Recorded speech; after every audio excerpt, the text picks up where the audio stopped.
Hello everybody. So spring is finally here in Denmark and I enjoy it. So today I'm going to discuss something very interesting, if you may say so. Well, I'm not a type of person who loves to drag the racism card on the table, but in this case I don't see any other options. And yes, I just want to share my little experience just to show you that racism does exist here in Denmark as well. Some people knew it, some people didn't know, and I can definitely confirm, yes, it does exist, and it happened to me quite a lot of time when I was younger. And it's been some time since I experienced as an adult, but I had a recent experience last week, Monday. So basically, what I do for work besides the acting doesn't pay my bills. So what I work with that pay my bills is a care assistant, which means I work with people who is handicapped or disabled, mentally or physically, mostly physically. So that's what I do. And I've been working with this kind of job for like 5 years now, and I've enjoyed it. A lot of challenges, but a lot of great moments as well.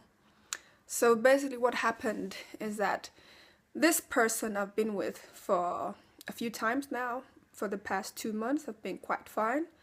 Of course, she shared these opinions of this far-right movement in Denmark called Dansk Folkeparti, called Danish People Party, if you can say so, if I translate it correctly. So they are just against all these refugees, and they've been having all this propaganda for many years in Denmark that all foreigners should be kicked out. And they succeeded in their politic views, because last year they have an election and they were like the second biggest party in whole Denmark, which is quite scary, which means this, I think it was every fourth or every fifth voter vote for them. And that's how things goes. So back to this woman that I took care of a couple of times. She's been sharing a lot of many personal details about her life, and it was quite interesting to listen to and be there for her. So what happened is that last Monday I was supposed to work with her, and that's been arranged for like 3 weeks now, and I've been saying no to a lot of shift because I was supposed to go to work with her, and that was a night shift. So I've been riding my bike to her place. It took me like 45 minutes to ride my bike there, and it was raining, it was cold, it was snowing. That's life, I can deal with it. So I went there, and then there was a big surprise, because like, what are you doing here?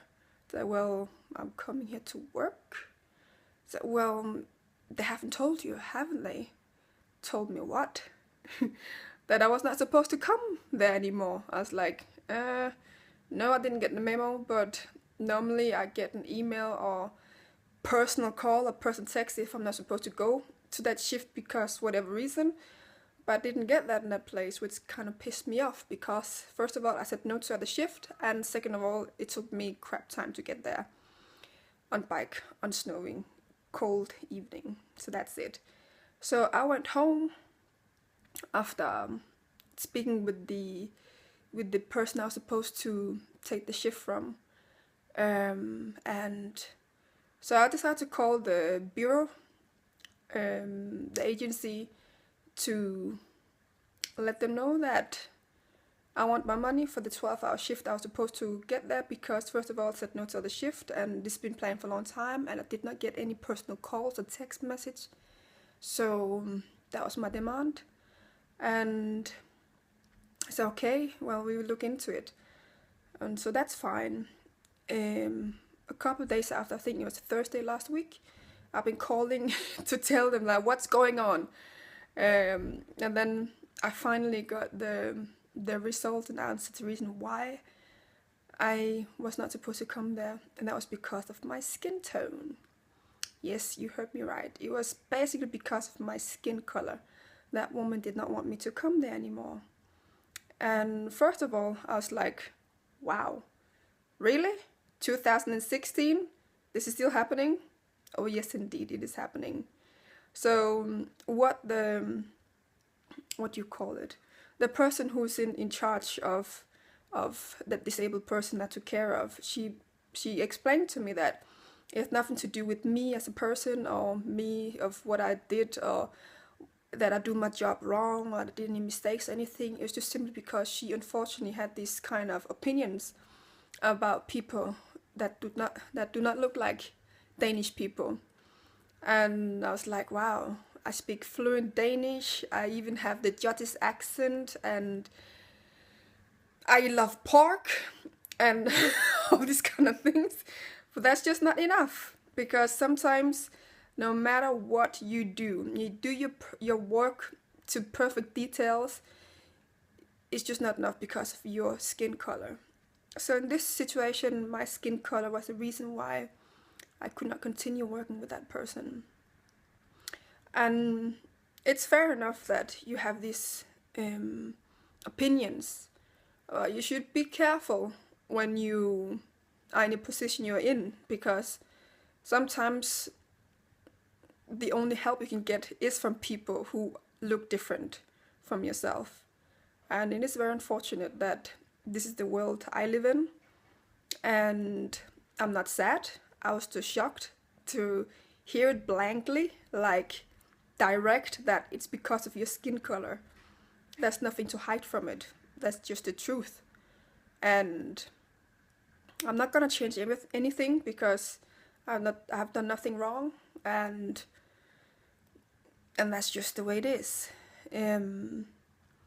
So I just wanted to share this experience with you, and I just wanna finish it off with say that I will never ever apologize for my skin color. Never. I know I'm a strong, beautiful black woman, and I'm gonna continue being like that. No skin bleed's gonna appeal to me. Never ever. And I love my nappy go happy hair. I just got it back after having my twist for quite a long time. Too long time. So let's try to kill this racism off by, I don't know how, but one thing I'm gonna say is that it's not gonna affect anything I do, because I'm just gonna keep fighting. This kind of thing is just gonna boost me even more and more, to the point where, don't worry, I will still be around. So enjoy this lovely Wednesday and enjoy the sun, because it's lovely weather. As you can see, the sun is shining in Denmark, Copenhagen. So I'm just gonna send a lovely chocolate kiss for you all, and have a lovely day.